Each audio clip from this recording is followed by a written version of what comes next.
इस वक्त की बड़ी खबर में आपका स्वागत है। चलिए बढ़ते हैं खबरों की ओर।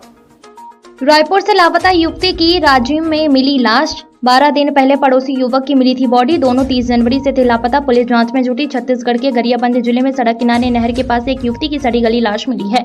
युवती की पहचान रायपुर के चंचल साहू के रूप में हुई है। चंचल 30 जनवरी से लापता थी। रिश्तेदार में बताया कि युवती 14 दिन पहले अपने बॉयफ्रेंड के साथ घर से भाग गई थी। वहीं 2 फरवरी को चंचल के पड़ोस में रहने वाले सुमन नागरची नाम के युवक का शव उसके ग्राम धूमा वाले घर के बाहर बाड़ी में पेड़ पर लटका पाया गया था। सुमन रायपुर में अपने मामा के घर रहकर पिकअप ड्राइवर का काम करता था। सुमन भी 30 जनवरी से लापता था। यह मामला राजिम थाना क्षेत्र का है। घटना गरियाबंद जिले में श्यामनगर देवरी मार्ग की है। स्थानीय लोगों ने बताया कि इलाके में पिछले 2-3 दिनों से तेज बदबू आ रही थी। ग्रामीणों को संदेह हुआ। उन्होंने शनिवार सुबह जहां से बदबू आ रही थी वहां जाकर देखा तो नहर किनारे झाड़ियों के पास शव दिखाई दिया।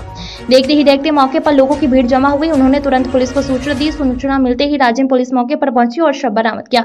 30 जनवरी से रायपुर से लापता थी युवती। जांच में शव की पहचान रायपुर के टिकरापारा निवासी चंचल साहू के रूप में हुई है। युवती 30 जनवरी से लापता थी। रिश्तेदार ने बताया कि युवती 14 दिन पहले अपने बॉयफ्रेंड के साथ घर से भाग गई थी। इसके बाद परिजनों ने टिकरापारा थाने में उसकी गुमशुदगी दर्ज कराई थी। दरअसल युवती की लाश मिलने से 12 दिन पहले यानी 2 फरवरी को चंचल के पड़ोस में रहने वाले 28 वर्षीय सुमन का शव भी उसके ग्राम धूमा स्थित घर की बाड़ी में पेड़ से लटका मिला था। परिजनों के अनुसार सुमन भी 30 जनवरी से लापता था। सुमन शादीशुदा था लेकिन विवाद के बाद पत्नी ने छोड़ दिया था। वह रायपुर टिकरापारा के संतोषी नगर इलाके में अपने मामा के घर रहकर पिकअप ड्राइवर का काम करता था। पुलिस अब दोनों मौतों को जोड़कर जांच कर रही है। युवती के शव को हालत को देखते हुए आशंका जताई जा रही है कि हालांकि पुलिस ने अभी किसी निष्कर्ष पर पहुंचने से इनकार कर दिया है। अधिकारियों का कहना है कि पोस्टमार्टम रिपोर्ट और फॉरेंसिक जांच के बाद मौत के कारणों का स्पष्ट खुलासा हो सकेगा। मौके पर एफएसएल और डॉग स्क्वाड की टीम को बुलाकर सबूत जुटाए जा चुके हैं। राजिम थाना प्रभारी अमृत साहू ने कहा है कि श्यामनगर देवरी मार्ग पर पुल के नीचे नहर के पास रायपुर निवासी युवती की सड़ी गली लाश मिली है। पोस्टमार्टम रिपोर्ट आने के बाद ही साफ हो सकेगा कि युवती की हत्या हुई है या आत्महत्या।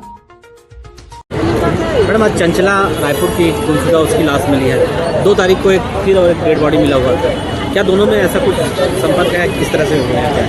आज थाना राजिम अंतर्गत बरोडा के नहर के पास एक सड़ी गली लाश मिली थी युवती की, जिसकी शिनाख्त रायपुर की चंचला साहू के रूप में हुई है, जो वहाँ गुम इंसान थी। और थाना राजिम अंतर्गत एक गुम इंसान हुआ था जिसका जो लास्ट कॉल है वो चंचला के पास पाया गया है। तो उस आधार पे अभी साइबर के माध्यम से एनालिसिस किया जा रहा है। आगे जो भी आएगा उसमें कार्यवाही की जाएगी। क्या सुमन और चंचला के बीच ऐसा कोई प्रेम प्रसंग के कड़ी जुड़ रहा है? अभी करंट जो पूछताछ हुई है उसमें 6 महीने पहले उनके बीच में बातचीत और प्रेम प्रसंग के बारे में बताया गया है, पर अभी 6 महीने से उनके बीच में बातचीत बंद थी। हत्या हुआ है या अभी बॉडी को पीएम के लिए भेजा गया है, जिसमें प्रथम दृष्टया मामला हत्या का प्रतीत हो रहा है। अब तक के लिए बस इतना ही। फिर होगी आपसे मुलाकात कुछ ऐसी ही बड़ी खबर के साथ। तब तक के लिए नमस्कार और देखते रहिए JX न्यूज़ 36।